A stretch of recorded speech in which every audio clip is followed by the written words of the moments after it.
Welcome back, my dear friends.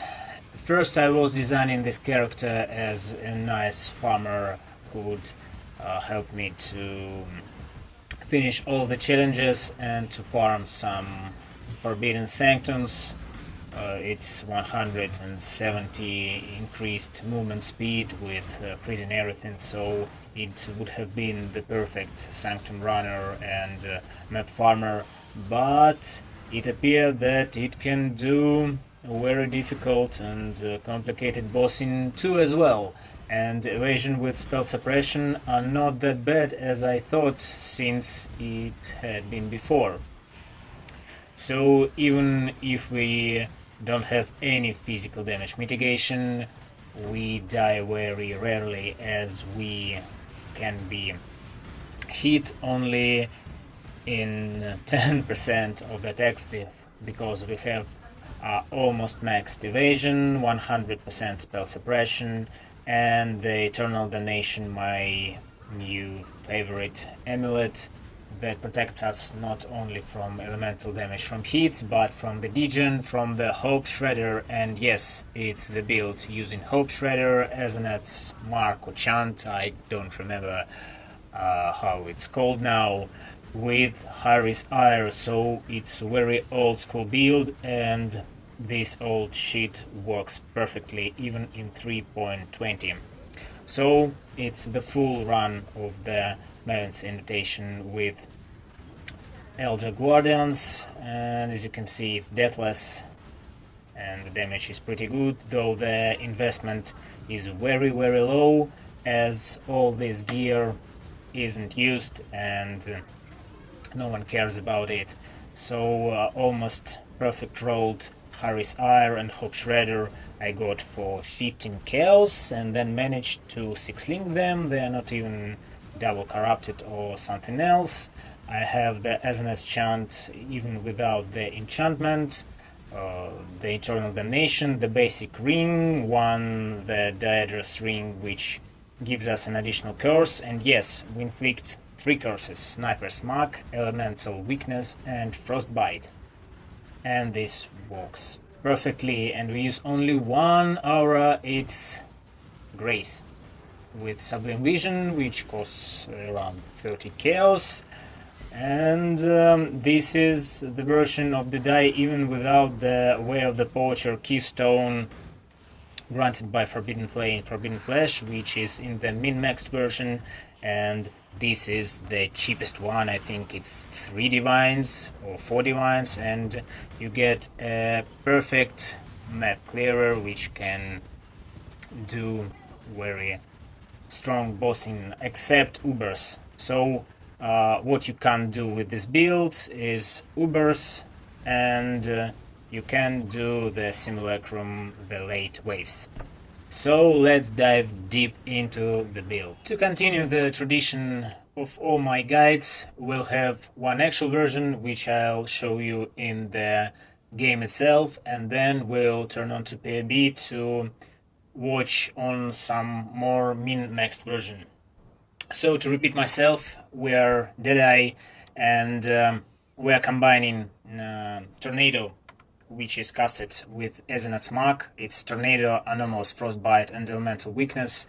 They are casted when we attack, and Tornado just doubles our damage with perfect situations when you are close enough to the enemy, when the pierced projectiles from Ice Shot are overlapped by its cone, which is created by the tornado, so it effectively doubles our damage. If you do not want to place yourself as it needed, then just skip tornado and take the Deadeye's Far Shot, which will give us 30% more damage against the point blank, and get the Far Shot, and your projectile barrages will have no spread, but you'll get rid of some clearance, which gives us our Mirage Archers. We do not need Chain, because Ice Shot works perfectly with Pierce, and even with one quiver with one pierce, we are single target kept with tornado, and we need only one pierce for the tornado. But I didn't get proper penetrating quiver for this build, so I wasted 2 points to get an additional pierce here. But it's better to have the penetrating quiver, but it was pretty cheap for bow attacks for an additional arrow, because we use in the main setup, the single target setup, anomalous barrage. So it's Hopeshredder Deadeye with Gathering Winds, Focal Point, Endless Munitions, and Occupying Force if we play with Tornado in the Ascendancy mark. We use Hopeshredder, the old bow, and it's really good now. So it has the downside with cold damage taken per second per frenzy charge, and as we stack frenzy charges here with Dark Ray Vectors and with the Way of the Poacher from the Raider, but this is budget version for those who are new to the game, or for those who can't farm a lot but want to play some fast juicy builds. It's even enough without Way of the Poacher. So it stacks our cold damage per frenzy charge. Also we have Ice Bite, which stacks our cold damage per frenzy charge. We have +1 from Dark Ray Vectors, and we also use Hyrri for some evasion, spell suppression, and added cold damage with bow attacks. How do we apply 3 curses? So we apply Elemental Weakness, Anomalous Frostbite, and also Sniper's Mark. Where is it? Yeah, it's here. Sniper's Mark, Mark on Hit. Also with Life Tap and Flame Dash also connected to Life Tap, just not to waste mana for some of these skills. We use one enchantment on Whispers of Doom on the amulet, and we use Doer's Damning Ring. And what's good about this ring? It's fairly cheap, 5-10 chaos. You can apply an additional curse. You have elemental resistances, some stats, intelligence, which we are lacking here, and the versions with 2 corrupted implicits are very cheap, so cannot be ignited and grace are both beneficial for our build, and it costs around 25 chaos. So we get rid of annoying ignites.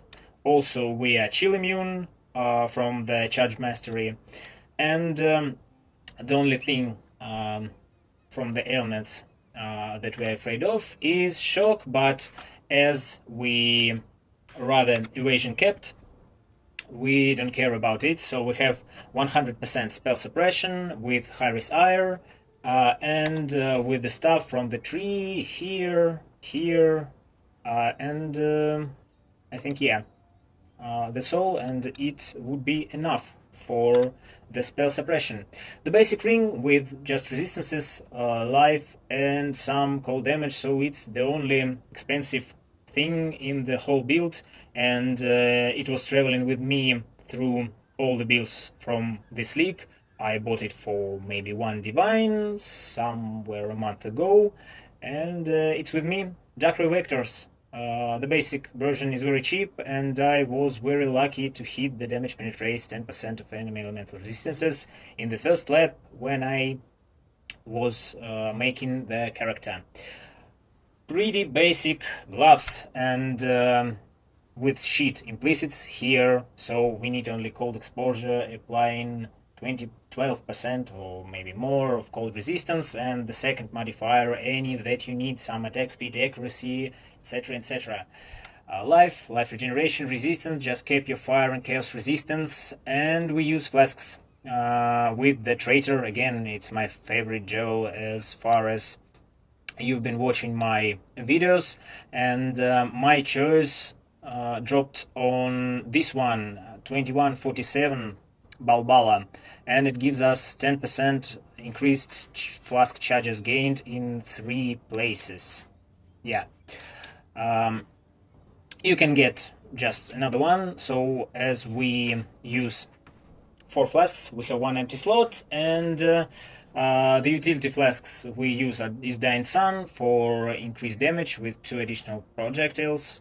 Silver Flask for attack speed and onslaught, and Amethyst Flask for chaos resistance, because we are liking to cap it, and some increased evasion rating, but if we don't have it uptime, it sometimes occurs when we are facing very tough bosses and we are lacking some damage, but almost in all cases it's always uptime. And some divine flask for bleeding, corrupted blood immunity, and we are rarely getting hit with all our evasion and spell suppression. It's just crazy. I didn't think since 3.10 dodge plus evasion was sick, and I didn't think that evasion would be that great in current state. So what are we getting from the tree? The elemental and penetration nodes, life nodes, and attack speed accuracy. As we're using precise technique, we must have our accuracy more than our life pool. And let's check, maybe I'm an idiot. No, I have an accuracy much more than our life pool, and at first glance 3700 HP is low with no physical mitigation, but as you can see in the footage, it's fairly enough.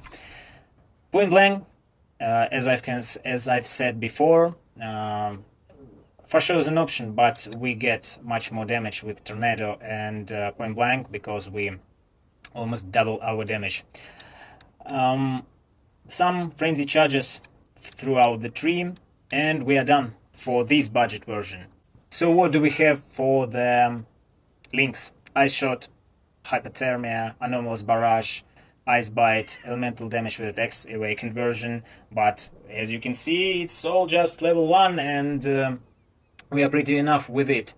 And Bone Chill, great gem.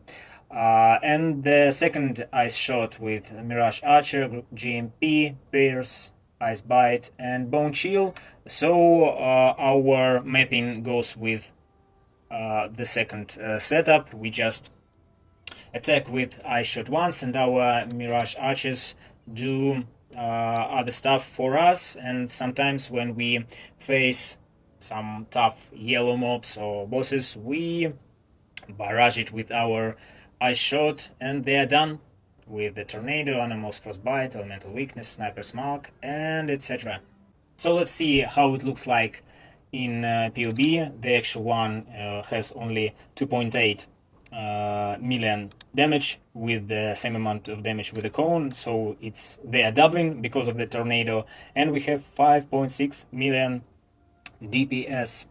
I've told you about the tree. So it's our evasion and some resistances. We have the debuff from the cold damage taken per second per frenzy charge while moving from Hopeshredder, but it's mitigated by our resistance as the first stance. Then the Eternal Damnation have 35% elemental damage reduction, and our life regen, and that's enough to mitigate that. And also we have life leech with the flask, and it sustains us very well. So what's going on with the pretty min-maxed version, as we can name it? So it has 4.5 million DPS, it's doubled, 9 million single target for such setup with some more expensive stuff. Some kind of this quiver I think would cost around 1 divine. These gloves too, and the other stuff is the same except the Forbidden Flame, Forbidden Flesh. They are somehow very expensive, so I decided not to take Way of the Poacher, because at the beginning they were 1 divine per piece, and now they're 2 and 8, combined 10 divines for +1 to maximum frenzy charges. I don't think it's good, and that's why we take here we should take here the increased effect of our max. And if we do not have the Way of the Poacher, we take here gaining a frenzy charge when you hit a marked enemy. And for the skills, we have Tornado, Anomalous Frostbite, Inspiration, Elemental Weakness in our helmet, Blood Rage, Steel Skin, Herald of Ice, Grace in our boots or in our gloves, so you can change them, Flame Dash, Mark on Hit, Life Tap, Sniper's Mark, and 2 offensive setups. So maybe custom death portal would be good somewhere here, but I feel I don't need it.